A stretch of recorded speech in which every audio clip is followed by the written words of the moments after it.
Alright, here's your final video from me on factoring, and I'm hoping that you guys have been pausing these videos and working through them, the problems on your own, because it's all, again, just the same concept that I've been using for every single problem. So, as long as I can get some more lead out, we're going to go ahead and do this next problem, which is 9x squared plus 24x plus 16. Now, if I look at this one, I want to see if I can take out a GCF. I don't see one. 9 is 1 times 9, 3 times 3. And I can get a 3 out of a 24, but not 16. Can't get a 9 out of either. The only thing is a 1. But if I look at it, it looks like it might be a perfect square trinomial. But I'm not sure. So I'm going to do all my methods. Now again, this one could be a little more time consuming unless you recognize that it is possibly a perfect square trinomial. So noticing I'm making my factors of 16. It's 1 times 16, 2 times 8, or 4 times 4. Now we've got to add to this. These are all positive, so we know it's at least positive numbers. So let's start with the 1 times 16, which I think might be a little bit off, but we'll see. So 1 times 16 plus 1 times 9. 16 plus 9 gives me 25. Close, but not the 24. Don't just say it works. I'm not even going to bother switching these, because if I do, it's going to do 16 times 9, which is going to be way far away. So I know that's not going to work. I'm going to switch to the 2 times 8. 1 times 8 plus 2 times 9. That's 8 plus 18, which is going to be 26. Again, close, but not what I need. So I'm going to switch these two, I think. But again, it's going to be 8. If I switch this and do 8 times 2, now the 8 gets multiplied by the 9. That's 72. That's way too high. So I'm going to ignore that one. Now let's try that 4 times 4. 1 times 4 and 4 times 9. 4 plus 36 is 40. Nowhere near that. So now even if I switch this, it's not going to matter. Now at this point, I realize the 1 times 9 does not work. So let's use the 3 times 3. And that one will have to work. Now I'm going to look at this and think, okay, I've got to get to 24. I can go back and start with 1 times 16, but I already know 16 times 3 is 48, going to be too high. 8 times 3 is 24 already. Now I've still got to add the 6, too much. So I'm going to start with that 4 times 4 and see if it works. 3 times 4 and 4 times 3. 12 plus 12 is 24. It's exactly what I needed. So now I'm just going to factor it. Again, putting them in order. This is my first terms, 3x and 3x. And then these are going to go in the last, plus 4, plus 4. And again, you can just go straight in order, 3, 3, 3, 3, 4, 4, 4, 4. You can do the outside and the split, however you need to look at it. Now again, I have the same exact polynomial, so I'm going to write it with a square. And that's my final answer. Once again, you can check your work to make sure you're correct. And when you check that work, make sure you're using the distributive property. Once again, if you're sitting on standardized testing and you cannot figure out how to factor something and it's a multiple choice, just simply distribute all the way each one of the problems and try to see which one works. If I see this, let's say this was choice C, I would combine all this together and realize that that's correct, and that's what I needed. So this was my answer.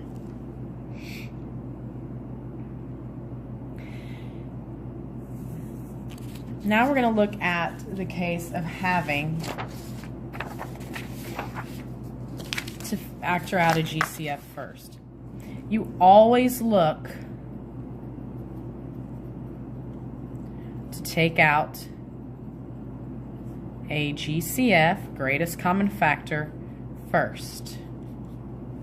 If I look at the simple problem of, let's say, 2x squared minus, let's say, 32. Now I can take that 2 out. I divide by 2. Whatever I divide by, I shove out to the front.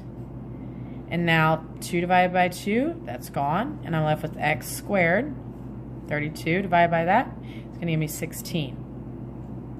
Now this is a perfect square binomial and becomes x minus 4 times x plus 4.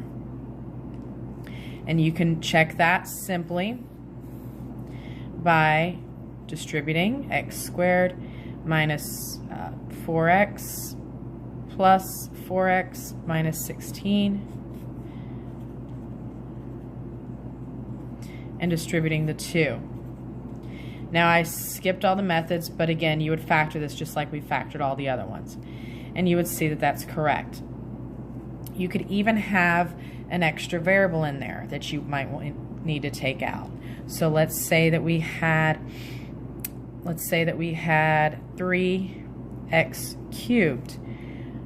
Let's say it was minus, I'll make an easy one, minus 27x. Notice I can divide both by 3 and this x. I always look at the smallest variable, which is x to the first, and see if I can take it out of these. Now, if you remember, from dividing like bases, you subtract the exponents. So whatever this denominator is, it comes out on the outside of the parentheses. A lot of students I have circle these because they tend to forget to put them in the final answers. So the 3's gone, 3 minus 1 is 2, 27 divided by 3 is 9, and that's gone. But again, you have to factor this. Again, you can use the other methods that I've shown you. I just realized I put a squared in there. So you can use the other methods, and you'll see that this becomes your final answer. Now if you needed to check it, x squared minus 9, and then distribute 3x cubed minus 27x. So, and again, if you wanted to do this the whole way up here, you could have done the 3x x squared plus 3x minus 9, and that would have been gone. I'm going to do one more problem of factoring out a GCF first, and this is our last example, and then you guys are just going to practice, and I hope you've been practicing along with me, trying to do some of these ahead of me so you can get the practice. Now if I look at this, 4, 1 times 4, 2 times 2. Yeah, I can get a 2 out of all these, but I can also get a 4. So I'm going to divide everything by 4. So what I divide by comes on the outside. X squared plus 4x plus 4. 16 divided by 4, bring down the x, 16 divided by 4. Now this has to be factored. So when I look at this, I'm going to do again my factoring. 1 times 1, and that 4 factors to 1 times 4, or 2 times 2. I'm going to go ahead and try the 2 times 2, just because it looks like a perfect square trinomial to me. So 1 times 2 plus 2 times 1 is 2 plus 2, which is 4. That's what I needed in my middle, so I'm good. These are the numbers that I use. So I'm going to, again, use my first terms, and then I'm going to use the last ones. I'm just going to write them in order, 2 and 2. So they're both positive, and we're good. Again, 1 times 2, and then my 1 times 2. Now, once again, I'm going to make sure, again, a lot of students I have circle that because they forget to bring that down. That's the number one thing students leave out of their answer, is that factored part that they took out at the beginning. And I guarantee you, as a distractor on a test, that's going to be missing. And choice C or D will have it in there. So now I'm going to practice and make sure I'm correct. Once again, this though I have two binomials that are the same, so I need a simplified answer. Now over here, I'm going to just do this work from this part, and I'm going to distribute back up. It's a little bit much of a parentheses, guys, but it's okay. If you want to use the brackets instead, just to make sure you can see that all this gets done first. X squared plus 2x plus 2x plus 4. And then I have x squared plus 4x plus 4, because I combine these together, and then I distribute 4x squared plus 16x plus 16. And if I look, that's what I had at the beginning, so I know my answer was correct. These are some of the harder ones to factor if it's multiple choice. Again, you can always take all of your choices and put them up and multiply them together.